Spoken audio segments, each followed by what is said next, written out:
isa talaga sa nasa isip nila is Kapeng Barako.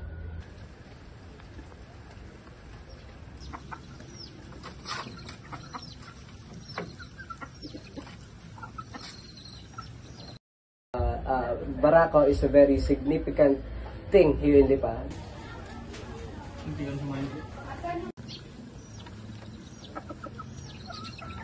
Malaki ang naitulong ng Kapeng Barako sa economic growth ng Lipa, even nung nag-start ang Lipa to develop up until now.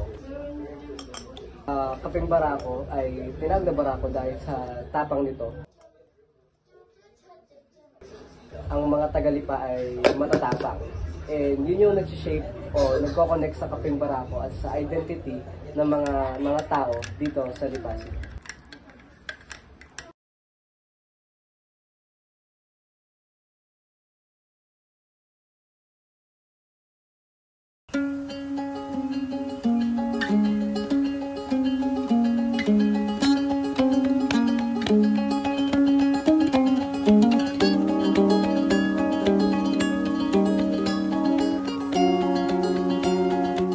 In 1947, Lipa was formally rechartered as a city. Over the years, it has become a center of education, commerce, and culture in southern Luzon.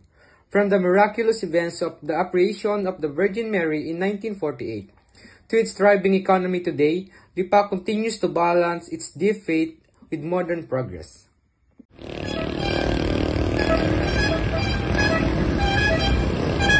During the Spanish colonial period, Lipa, Batangas began as a small settlement known as Tagbakin, located near the shores of Taal Lake. Frequent volcanic eruption forced the early inhabitants to relocate to a safer area, where they eventually established a new town under the patronage of Saint San Sebastian. Spanish Augustinian friars played a key role in the community development, both spiritually and administratively.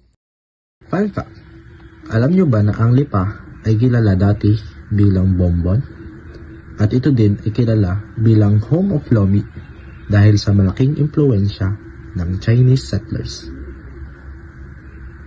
Yeah. Kaya hindi nyo makita yung Maylay! Ay, sorry, may kinakain! Okay lang po. Kaway po kayo, tita. Ay, may buyer lang po.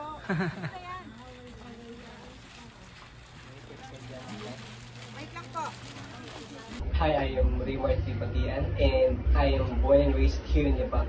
I'm 19, so that is technically 19 years. Welcome to Lipa City, Batangas, most historic and vibrant city. Panali, panagpilang panali sa dagat. Marami din siyang improved infrastructure dahil sa government na services and other program ng government.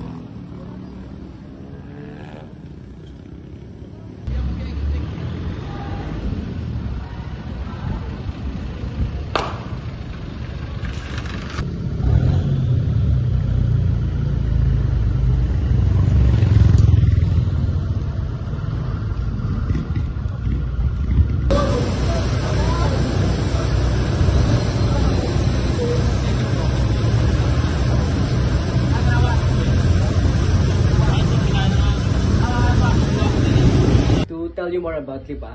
Personally, Lipa is a very cultural city, which means it has a very rich cultural identity with a lot of food, places to visit, and also so many churches. That's why it is considered as the little Rome of the Philippines.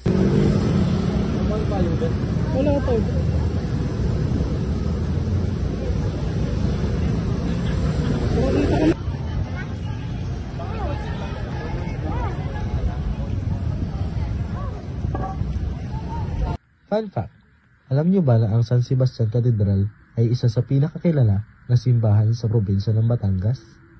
At ito din ay nagsisilbing patunay sa patuloy na pananampalataya ng mga tao sa Batangas.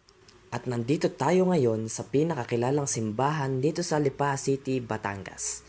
Ito ang Cathedral of Saint Sebastian. Aba, kung di nyo pa alam, ito simbahan na to ay may mahabang kasaysayan. And the beginnings I researched began in 1600s Pero yung structure niya ay 1900s na simulan. And dun siya naging historic. Also, kaya siya historic is that marami na siyang na-witness, including yung World War II. And cultural din siya because of its architectural design na may feature na neo-renaissance na design, yung mga malalaking pader, and even yung design sa loob. And Lipa is once again popular dahil sa Lomi mainly because sa historical roots, sa economic importance, sa culture, and sa Balikat tourism. sinsayan aring pansiteria sa Lipa, kung sa ay lagkita na ang nguso ng mga taga-kapitan, Simeon Luz Street, simula pa noong 1968. Hop, teka lang. Hindi ito basta-basta Lomi. Are ang original Lomi ni Timeng sa Lipa City Pansiteria, the OG.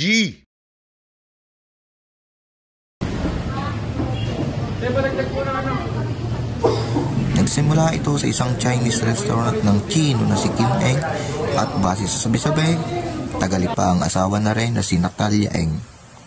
Kung ikaw ay walang nalalaman sa pagkaing lume, ito ay pagkaing noodles na may pagkalapot-lapot na sabaw.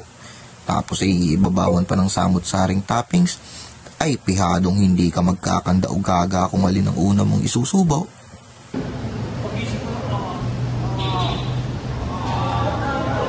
Dini sa OG Pansiteria sa Lipa, simulat sa Pauli, isang klase ng harina ang minamasa. Miski ka mo magtaas man ang halaga, simula noon hanggang ngayon ay hindi nagbabago ang lasa. Ganun din sa kikyam, ultimo bola-bola at iba pa. Ang bawat rekado ay yari mismo sa lugar kung saan ihahain ang pagkain mo. Maliban na lang siyempre sa kalamansi na pinita sa bakuran ni Aling Maria at sibuyas na binunot sa lupa ng Mamang Mariaw. At kung ikaw ay nakakarating na sa puntong haray, ay saraduhin ang usaw at baka kayat na ang tulaw. At kung ikaw naman ay hindi ahari sa malapaw, ang iyong hanap ay tuyaw, aba, ikay tumayaw at pumaraon sa kanter. Kamoy tsami ang iyong hanap dahil mahilig ka sa magaspang at medyo sumasabit sa lalamunan. Dini hindi ka rin sasala, ay kita mong hindi ko na alam ang salitang ilalapat ko sa pagkain aray. At naiisip ko pa lang, at talagang nagpupulasan ng aking mga alaga sa tiyan. Ay siya paanaw, ako muna'y paparnay, ikay pumaraon. Daan-daan ang pagpapatakbaw at magpapakbusog kayo. Haven't been here in Lipa, I highly encourage you to visit Lipa and experience its food and culture, tradition, and its identity. Tara na, let's eat, pray, love Lipa.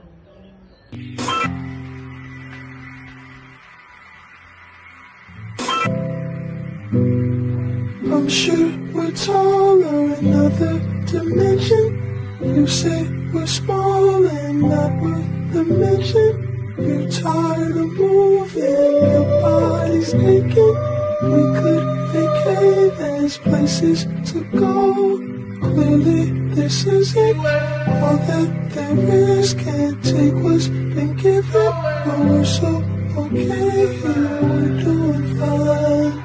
Mama, and making you dream of walls that hold us in prison. It's just a scar, at least that's what they call